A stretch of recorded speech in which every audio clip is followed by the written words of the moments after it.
더 이상 값비싼 수입 화장품에 의존하지 않도록 당당히 경쟁하겠습니다. 미샤 나이트 리페어 사이언스 액티베이터 앰플. 현재 시각 오전 9시 31분 토픽 함께하고 계십니다. 내가 폭탄을 가지고 있는데 한강다리를 폭파하겠습니다. 통화를 아예 생방으로 가져가고 직접 생방송하기로 결정했습니다. 여보세요, 들리십니까? 바로 사람 하나만 불러주세요. 대통령이요. 시청자 여러분, 이 뉴스를 끝까지 지켜봐 주시기 바랍니다. 광역 밴쿠버에서 교통체증 때문에 짜증나는 일은 더 이상 없을 것 같습니다. BC주 교통부와 트랜스링크가 실시간으로 업데이트되는 새로운 교통정보 시스템을 만들었기 때문입니다. 이 시스템은 사람들에게 필수품이 되어버린 스마트폰을 기반으로 구축되어 눈길을 끌고 있습니다. 이 시스템은 핸드폰 시그널을 감지해 도로 교통 상황을 업데이트하게 되며 GPS 기술을 이용한다고 합니다. 메트로 밴쿠버의 각 도로 위에서 작동 중인 핸드폰들을 감지해 이것을 바탕으로 각 도로의 체증 정도를 판단하는 것이 기반 기술입니다. 수시로 업데이트되는 온라인 지도에는 체증이 심한 도로는 빨간색, 막힘없는 곳은 녹색, 그리고 그 중간은 노란색으로 표시됩니다. 리사 라이트 BC주 교통부 장관은 새 교통정보 시스템이 체증을 심하지 않은 도로를 찾는데 매우 유익할 것이라며 특히 스마트폰 정보를 활용한 시스템이기 때문에 기존의 교통정보보다 정확성과 신속성이 뛰어나다고 강조했습니다. 새 교통정보 시스템은 트랜스링크가 120만 불을 투자해 만든 것으로 BC주 정부의 33만 5천 불, 그리고 트랜스링크 37만 5천 불, 트랜스포트 캐나다가 투자한 49만 불로 마련되었습니다. 교통정보를 제공하는 구간은 휘슬러부터 칠리와까지의 1번 하이웨이, 그리고 피스아치 국경부터 휘슬러까지 있는 99번 하이웨이 등 메트로 밴쿠버의 주요 간선도로를 모두 포함하고 있습니다. 그러나 스마트폰을 기반으로 정보를 제공하는 이 시스템에 대해 우려의 목소리도 있습니다. 인권단체들은 이 시스템이 개인의 이동정보 및 사생활 관련된 내용을 광범위하게 노출시킬 수 있다고 경고했습니다. 이런 지적에 대해 트랜스링크는 주민들의 사생활을 보호하기 위해 수집된 핸드폰 이용 정보는 모두 삭제하고 있다며 개인 사생활 관련 정보가 유출되는 일은 결코 없을 것이라고 반박했습니다. BC주는 새롭게 개발된 이 시스템을 더 확대해 앞으로 BC주 교통량 측정 등 교통시설 개선에도 사용할 예정이라고 합니다. 올해 여름 포트 코키들람 지역에 곰 출현이 증가하면서 동물 전문가들이 이 지역 주민들에게 주의할 것을 당부했습니다. 관계당국은 곰들이 주택가에 있는 쓰레기통을 표적으로 자주 출몰하자 이 지역 쓰레기통에 베어록 설치를 의무화하자는 논의도 진행 중입니다. 동물 전문가 웨인 라이트 씨는 올해 포코 지역에서 곰을 보았다는 주민들의 신고가 빗발쳤다며 6월에만 98건, 그리고 7월에는 190건의 신고가 들어왔다고 말했습니다. 가을이 가까워지면서 겨울나기 준비에 들어가는 곰들이 더 많은 음식을 찾으려 하기 때문에 주민들의 주의가 더 필요한 상황입니다. 쓰레기통을 잠그는 장치인 베어프루프 럭 장치는 예전부터 설치 논의가 있었으나 그동안 필요성이 높지 않아 시행되지 않았습니다. 라이트 씨는 일단 곰 출현 신고가 잦은 구역에 우선적으로 시행한 후 가을 중 포트 코키들람 지역 전체에서 시행될 가능성이 있다고 말했습니다. 버나비의 무허가 치과의원 데이비드 우와 관련한 선의의 피해자가 발생했습니다. 같은 영어 이름을 가지고 있는 중국계 치과의사 데이비드 우 씨는 공교롭게도 지역도 같은 버나비라고 합니다. 버나비에서 36년간 치과를 운영했으며 3년 전 은퇴하고 현재는 리얼터로 활동하고 있다고 합니다.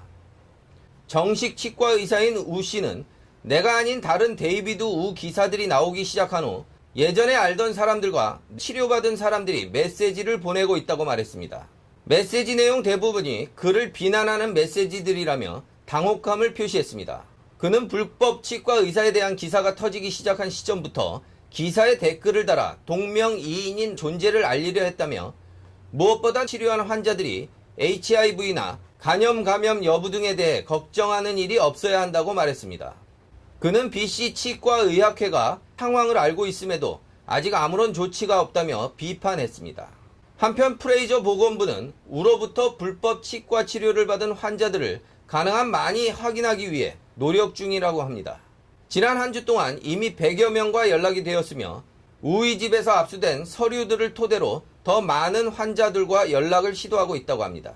보건부의 에린 랩시는 치료를 받은 곳이 기억나지 않더라도 의심이 간다면 검사를 받아야 한다며 검사 결과는 2달 후에 나오기 때문에 가능한 빨리 검사를 받을 것을 권한다고 덧붙였습니다. 지난 10일 토요일 다운타운의 관광 명소인 선셋 비치와 세컨드 비치가 폐쇄되었습니다. 대장균 박테리아가 기준치를 넘었기 때문입니다. 밴쿠버 코스탈 헬스의 대변인인 모린 마란척 씨는 높은 수치의 대장균은 위장병을 초래할 수 있으며 구토와 설사 등을 일으킬 수 있다고 경고했습니다. 수영이 가능한 해변의 대장균 기준치는 200ml당 200개체 수위입니다. 하지만 세컨드 비치는 210개체, 그리고 선셋 비치는 이보다 훨씬 높은 320개체가 측정되었습니다. 전문가들은 정확한 원인은 확인되지 않고 있으나 보트를 즐기는 사람이 많아지고 이로 인해 오물이 증가한 것을 원인으로 예측한다고 말했습니다.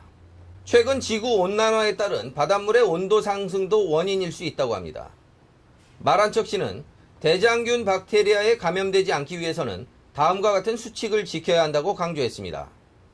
첫째, 오염된 바닷물을 접촉하거나 마시지 말 것과 둘째, 오염된 바닷물과 접촉한 경우 즉시 깨끗한 물로 씻을 것. 셋째는 음식을 먹기 전에는 비누로 손을 씻을 것 등을 권유했습니다.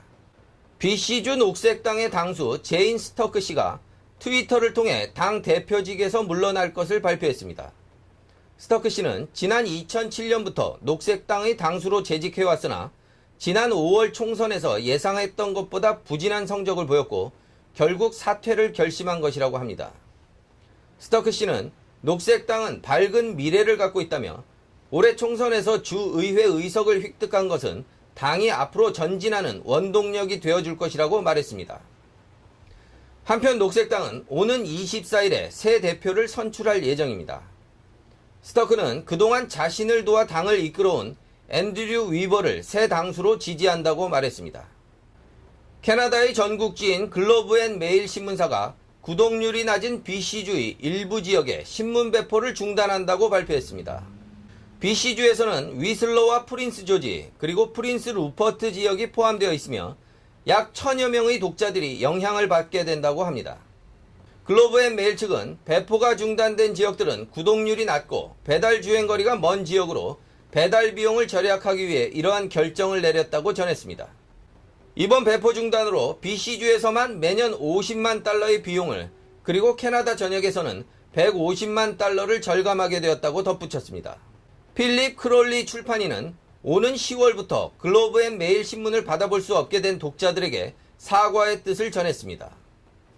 그는 온라인 인터넷판과 이 신문을 구독해줄 것을 부탁하며 그동안 우리 신문을 꾸준히 구독해온 독자들의 경우 무료로 온라인 서비스를 볼 수 있다고 말했습니다.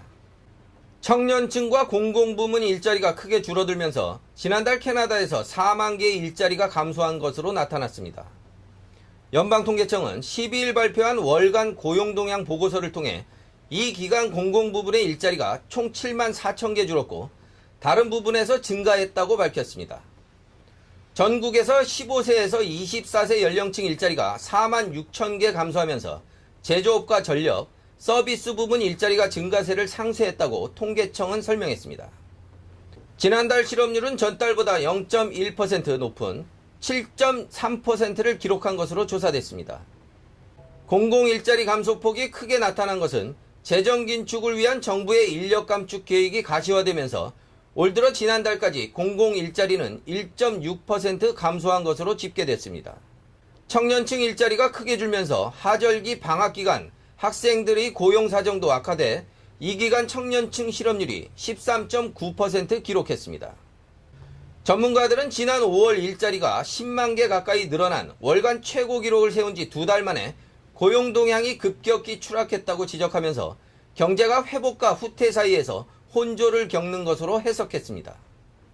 캠핑 열풍으로 인해 야외에서 쉽게 먹을 수 있는 식품들이 인기를 끌고 있습니다. 최근에는 특수 제조한 맥주 농축액에 물을 부어 먹는 이른바 말린 맥주가 곧 출시될 예정입니다. 영국 데일리 메일 등 외신들은 캐나다의 패치백 컨트리 베버리지사가 최근 물과 탄산만 첨가하면 즐길 수 있는 맥주를 개발했다고 전했습니다. 물이 거의 포함되어 있지 않은 이 제품은 맥주의 맛과 향, 알코올까지 일반 맥주와 같다고 합니다. 회사가 맥주를 만드는 과정은 일반 맥주에서 단순히 물을 제거하는 과정과는 전혀 다른 공법으로 단순한 분말 제조 방법과는 다르다고 합니다. 이 제품은 내달 중순 미국과 캐나다에서 판매되고 이어 유럽에서도 시판될 예정입니다. 패치백 컨트리 베버리지의 판매 책임자인 샘 홉스 씨는 4팩이 9.95달러로 매겨질 예정이며 한 팩으로는 약 473ml의 맥주를 만들 수 있다고 밝혔습니다. 이 제품은 탄산을 첨가해 맥주 제조기 역할을 하는 탄화 시스템을 제공하게 되는데 가볍고 휴대하기 쉬우며 가격은 약 39.95달러라고 합니다. 한편 이 제품은 발효 맥주 맛과 흑맥주 등 두 가지의 맛이 출시될 예정입니다.